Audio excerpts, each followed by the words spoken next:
Alors le CEFIGA, c'est une AGC implantée dans la Sarthe, c'est une AGC spécialisée dans la fiscalité agricole et les gestions agricoles. Nous avons en Sarthe 3500 adhérents et dans l'Orne, on a environ une centaine d'adhérents.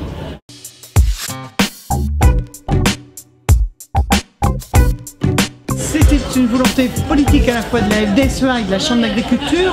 C'est un choix commun de pouvoir conventionner avec un centre comptable, faire venir un centre comptable purement rural dans le département de l'Orne, et l'AS CEFIGA a semblé être le bon partenaire, et avec 18 mois de recul, je pense encore beaucoup plus que c'est le bon partenaire parce qu'on est bien parti.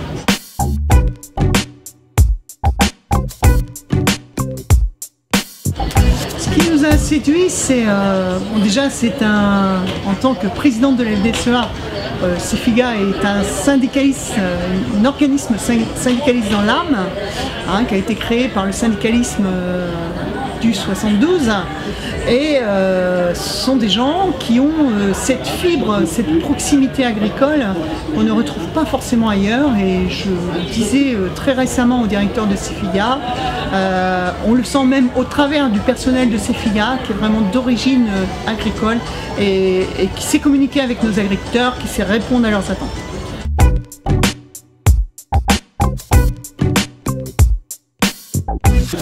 On vient de prendre le 3e. 3 bureaux, mais situés sur Alençon. Donc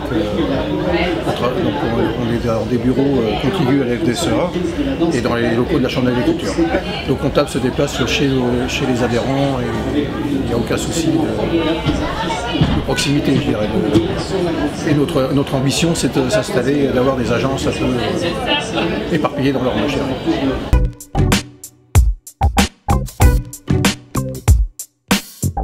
Aujourd'hui, c'est une impasse. Oui. L'année dernière, il y avait de grosses difficultés, si vous voulez, sur l'état dégradation des exploitations et de leur trésorerie due à la baisse du prix du lait. À ceci, en 2016, s'ajoute la baisse du prix des autres productions, la viande chute, les céréales chutent, de plus les récoltes ne sont pas bonnes. On n'aura pas assez probablement de récoltes, que ce soit en foin ou en maïs, pour arriver à nourrir nos animaux cet hiver. Donc nos agriculteurs vont forcément être obligés de retrouver du budget pour pouvoir maintenir le bon fonctionnement en fait de leur exploitation. Donc de jour en jour, la situation se durcit. Maintenant, ce qui est à craindre, c'est qu'on n'ait pas assez de perspectives à court terme, parce qu'il y a un moment donné où nos agriculteurs n'auront plus de ressources pour pouvoir faire face à toutes ces situations.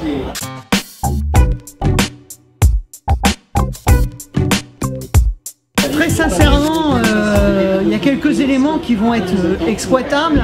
Les annonces sont comme d'habitude largement au-dessus de la réalité des choses, beaucoup de communication dans ces annonces-là, mais nous savons très bien que ça ne suffira pas, ce ne sera pas une bouée de sauvetage pour tous nos agriculteurs.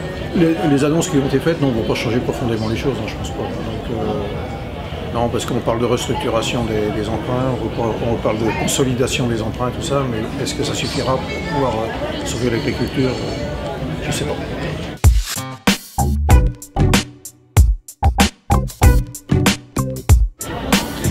Alors oui, on peut être optimiste sur tels que présagent nos marchés, tels que les choses évoluent. Demain, on ne pourra pas avoir des récoltes aussi faibles que cette année, on ne pourrait pas avoir 2 ans de suite, c'est pas possible.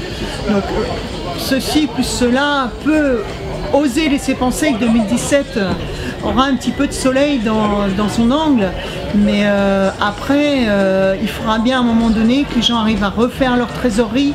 Et ce qui s'est passé depuis 2 ans ne se remettra pas sur pied en une année. Il faudra, je pense, 2-3 ans pour arriver à retrouver un équilibre pour nos agriculteurs. Donc ce qui est à souhaiter, c'est qu'il ne arrive pas à une catastrophe entre deux.